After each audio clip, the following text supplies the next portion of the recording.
the bullet train, Japan's high-speed legend.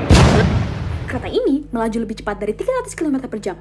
Namun, pada kecepatan ini, tantangan terbesarnya bukanlah mesin, melainkan udara di depannya. Halo, pada presentasi ini, saya akan membahas pengaruh desain aerodinamis terhadap efisiensi energi dan pengurangan emisi karbon pada kereta cepat Shinkansen. Topik ini menjadi sangat menarik karena pada sistem kereta cepat, performa tinggi harus dicapai tanpa mengorbankan efisiensi energi dan aspek lingkungan. Untuk memulai pembahasan ini, izinkan saya memperkenalkan diri terlebih dahulu.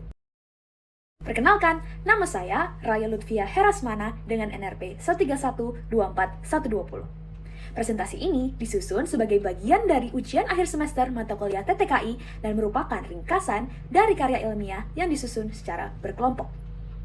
Pemilihan topik ini tidak hanya didasari oleh relevansi akademik, tetapi juga oleh ketertarikan saya pada bidang rekayasa dan transportasi berkelanjutan.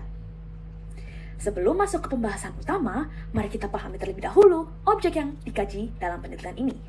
Jadi, apa sih sebenarnya Shinkansen itu? Shinkansen merupakan sistem kereta cepat Jepang yang mulai beroperasi sejak tahun 1964.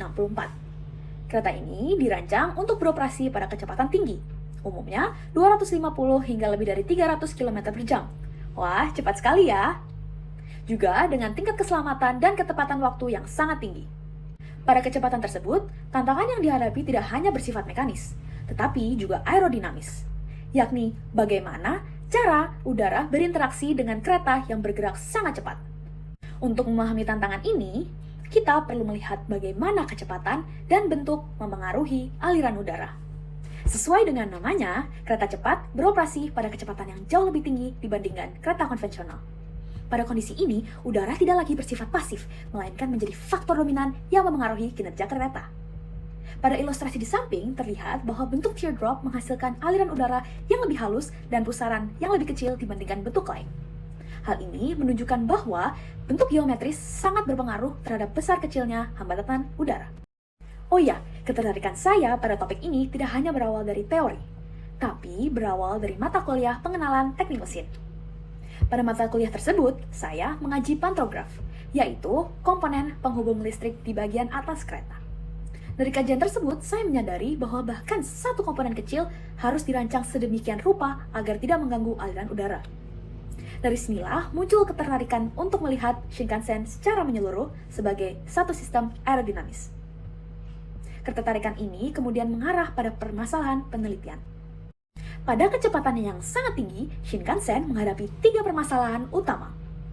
Pertama, hambatan udara yang meningkat secara signifikan. Kedua, kebutuhan akan desain bodi kereta yang mampu meminimalkan gangguan aliran udara. Ketiga, meningkatnya konsumsi energi yang berdampak pada emisi karbon.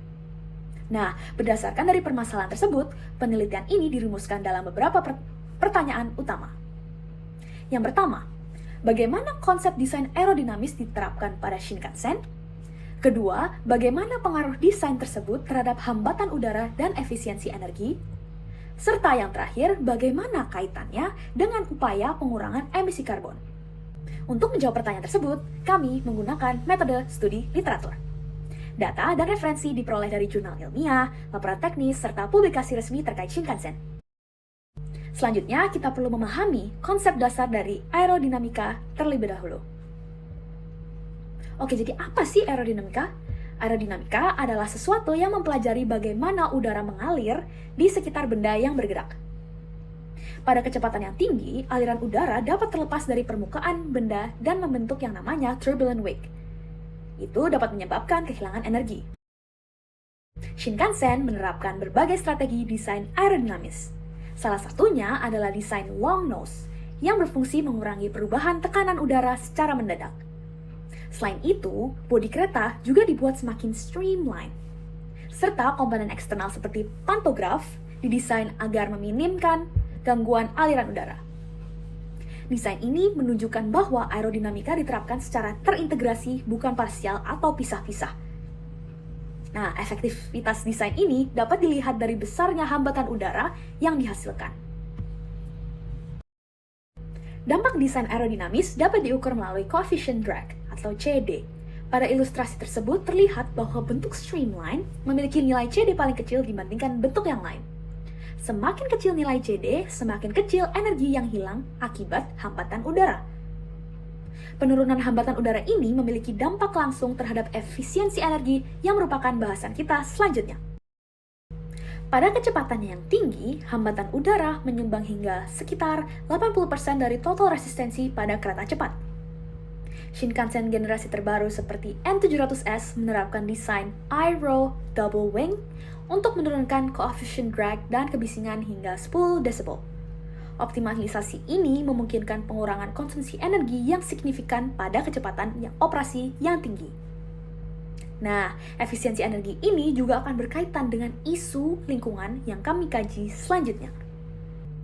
Efisiensi energi yang tinggi berdampak langsung pada penurunan emisi karbon. Berdasarkan publikasi dari International High Speed Rail Association, Shinkansen dikenal sebagai sistem transportasi dengan energi efisien dan emisi karbon rendah. Dengan konsumsi energi per penumpang yang lebih kecil dibandingkan mode transportasi lain, Shinkansen berkontribusi pada transportasi berkelanjutan. Berdasarkan pembahasan tersebut, dapat ditarik beberapa kesimpulan. Yaitu yang pertama, desain aerodinamis memiliki peran penting dalam meningkatkan efisiensi energi Shinkansen. Optimalisasi bentuk kereta mampu menurunkan hambatan udara, konsumsi energi, serta emisi karbon. Hal ini menunjukkan bahwa desain bukan hanya soal kecepatan, tetapi juga keberlanjutan. Demikian presentasi yang dapat saya sampaikan.